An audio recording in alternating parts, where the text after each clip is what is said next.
1932 में भारत को test nation की मान्यता मिली थी और ठीक 39 साल बाद केकी तारापोरे इंडिया के पहले कोच बने थे। सन 1971 से अभी तक टोटल 24 प्लेयर्स ने भारतीय टीम को कोच किया है, लेकिन उनमें से शायद ही 5-6 लोग हैं जो इस कार्य में सफल हो पाए हैं। जहां किसी ने टीम का माहौल ठीक किया तो वहीं किसी ने इंडियन टीम में अग्रेसिव क्रिकेट का बीज बोया। तो आज हम बात करेंगे इंडियन टीम के अभी तक के बेस्ट कोचेस की। साल था 1999, कप्तान थे सचिन तेंदुलकर और कोच थे विनिंग कैप्टन कपिल देव। एक साल से कम के टेन्योर में उनके अंडर टीम का परफॉर्मेंस कुछ खास नहीं था। इतने में सामने आया मोहम्मद अजहरुद्दीन का मैच फिक्सिंग स्कैंडल, जिसने पूरे देश को झंझोर कर रख दिया था, जिसके चलते बीसीसीआई ने न्यूजीलैंड के पूर्व ऑलराउंडर जॉन राइट को भारत का कोच बनाया। जहां भारत के पहले फॉरेन कोच पर इतने सवाल उठाए जा रहे थे, वहीं उन्होंने पहले ही नेट प्रैक्टिस से चेंजेस लाने शुरू कर दिए। प्रैक्टिस पर आने के बाद प्लेयर्स चाय वगैरह पिया करते थे और उनके पीछे से हेल्पर्स उनके किट बैग्स बस से उतारा करते थे। लेकिन जॉन ने ग्राउंड्स पर चेयर्स और बेवरेज दोनों को बैन कर दिया। घंटों वाली मीटिंग अब 90 मिनट्स में खत्म हो जाती थी। और तो और यंग प्लेयर्स सिर्फ पानी पिलाने के लिए नहीं बल्कि न्यू आइडियाज एक्सप्लोर करने में हेल्प करते थे। जॉन ने आधुनिक ट्रेनिंग सेशंस, नए जमाने की फील्डिंग ड्रिल्स और टीम बिल्डिंग एक्सरसाइज की मदद से टीम इंडिया में बैलेंस बनाना शुरू किया। 2001 की ऐतिहासिक होम टेस्ट सीरीज में इंडिया पहला मैच हार चुकी थी, दूसरा मैच भी फॉलो ऑन करने पे मजबूर थी, लेकिन यहां से टीम ने पलटवार किया और वो सीरीज 2-1 से अपने नाम की। अगले साल इंग्लैंड में खेली गई नेटवेस्ट ट्रॉफी में भी इंडिया टीम ने इंग्लैंड को एक बेहद ही रोमांचक मैच में हराकर त्रिकोणीय श्रृंखला अपने नाम करी। फिर वर्ल्ड कप 2003 में भी टीम ने दमदार प्रदर्शन किया। हालांकि वो फाइनल ऑस्ट्रेलिया से हम हार गए, लेकिन उसके बाद भारत ने पाकिस्तान को टेस्ट और ओडीआई सीरीज दोनों हराकर इतिहास रचा। इसी दौरान पूर्व कप्तान गांगुली ने जॉन राइट को अपने करियर का सबसे पसंदीदा कोच बताया। जॉन ने हेड कोच बनने के बाद इंडियन क्रिकेट की ना सिर्फ डूबती इमेज को बचाया, बल्कि टीम स्पिरिट को एक नए सिरे से बनाना शुरू किया, जिसको कंटिन्यू रखा हमारे नेक्स्ट मैनेजर ने। इन्होंने इंडिया को कोच नहीं किया, लेकिन इनका इम्पैक्ट इंडियन क्रिकेट पर बहुत ज्यादा है। 2007 के 50 ओवर वर्ल्ड कप में इंडिया पहले ही राउंड में बाहर हो गई थी और इसी के साथ खत्म हुआ भारतीय क्रिकेट का सबसे बुरा दौर। उन दिनों ग्रेग चैपल भारत के हेड कोच थे एंड उनके टेन्योर में टीम का परफॉर्मेंस काफी निराशाजनक था। ऐसे में 6 महीने बाद होने वाले पहले T20 वर्ल्ड कप के लिए लालचंद राजपूत को टीम का मैनेजर और कोच बनाया गया। टीम के कप्तान धोनी और राजपूत ने टीम की स्पिरिट को अच्छी तरीके से बनाए रखा, जिसके चलते प्लेयर्स में भी संतुलन दिखने लगा था। फिर वो हुआ जिसकी कल्पना किसी ने नहीं की थी। Team India won the T20 world cup. इस वर्ल्ड कप जीत ने भारतीय क्रिकेट को नई दिशा और दशा दी, जिसके चलते मार्च 2008 में बीसीसीआई ने साउथ अफ्रीका के गैरी क्रिस्टन को टीम इंडिया का नया कोच बनाया। 100 टेस्ट मैच का एक्सपीरियंस रखने वाले गैरी ने हेजिटेंटली ये जॉब एक्सेप्ट करी थी, लेकिन उनके इंटरनेशनल एक्सपीरियंस एंड धोनी की स्ट्रेटजीज ने भारतीय खेमे को वो एनवायरनमेंट दिया जिसकी उन्हें सख्त जरूरत थी। अपने पहले साल के अंदर ही क्रिस्टन ने टीम इंडिया को न्यूजीलैंड की धरती में टेस्ट और ओडीआई सीरीज में जीत दिलाई। 40 साल बाद भारत वहां कोई सीरीज जीता था। 2008 में ही गैरी के अंडर इंडिया ने ऑस्ट्रेलिया को 2-0 से हराकर बॉर्डर गावस्कर ट्रॉफी भी अपने नाम करी।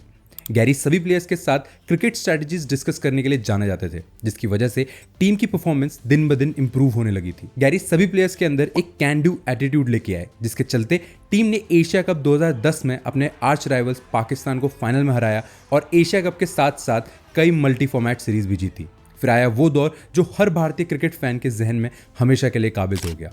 मैं बात कर रहा हूं वर्ल्ड कप 2011 की। टीम इंडिया बेहतरीन फॉर्म में थी और होम वर्ल्ड कप होने की वजह से टीम और कोच दोनों पर प्रेशर बराबर था। एक के बाद एक मैच में टीम ने दमदार प्रदर्शन किया, जिसके चलते फाइनल्स में श्रीलंका को हराकर भारत ने 28 साल बाद वर्ल्ड कप जीता था। कुछ गैरी की ये टीम इतिहास के पन्नों में अपना नाम लिखवा चुकी थी।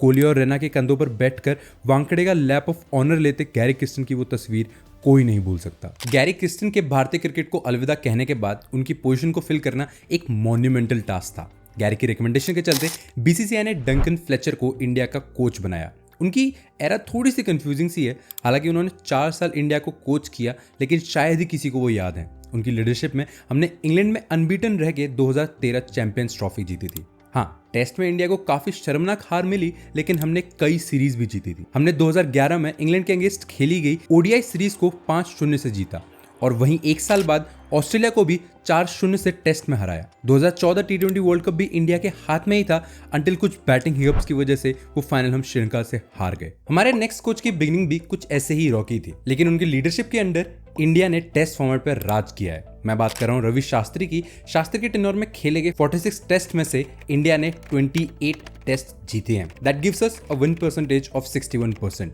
जो कि डंकन, गैरी और ग्रेग चैपल से काफी ज्यादा था। विराट और शास्त्री का कॉम्बिनेशन इसलिए काम करा क्योंकि दोनों के गोल्स सेम थे, अग्रेसिव होना, अवे मैचेस जीतना और फियरलेस बॉलिंग अटैक रेडी करना। अंडर शास्त्रीज गाइडेंस टीम इंडिया ने ऑस्ट्रेलिया को उनके होम सॉइल पर हराया था एंड ऐसे करने वाली वो पहली एशियन टीम बनी। लोगों ने इसे लक कहा क्योंकि स्मिथ और वार्नर इस सीरीज के हिस्सा नहीं थे, इसलिए टीम इंडिया ने यही कारनामा 2020-21 में खेली गई बॉर्डर गावस्कर ट्रॉफी में करके दिखाया। India inaugural world test championship के फाइनल में भी पहुंची। हालांकि वो ट्रॉफी हम जीत नहीं पाए, लेकिन इंडिया की पकड़ अब टेस्ट फॉर्मेट पर काफी तगड़ी थी। सो मच सो कि इंडिया 42 मंथ्स तक टेस्ट फॉर्मेट की नंबर 1 टीम थी।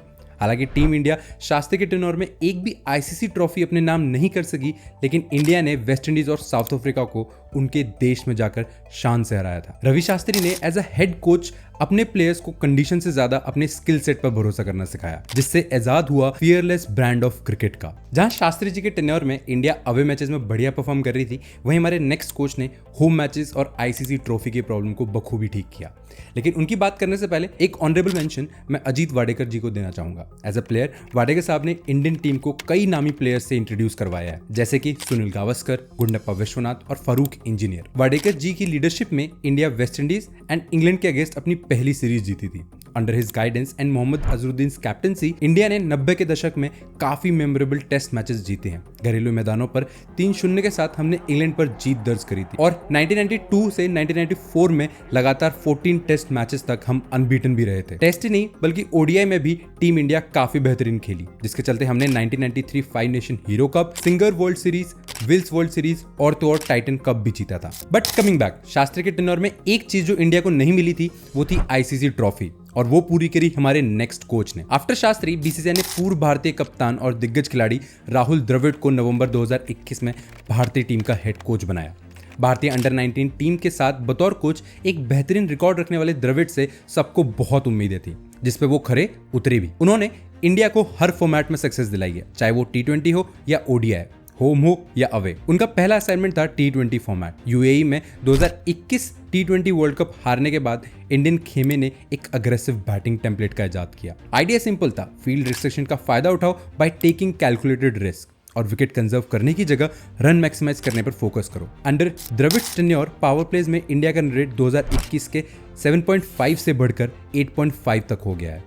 2021 नवंबर के बाद इंडिया ने 75 T20 मैचेस खेले हैं, जिसमें से हमने 58 मैचेस जीते हैं। इस दौरान इंडिया की विन परसेंटेज ऑस्ट्रेलिया और इंग्लैंड के कंपैरिजन में काफी हाई है।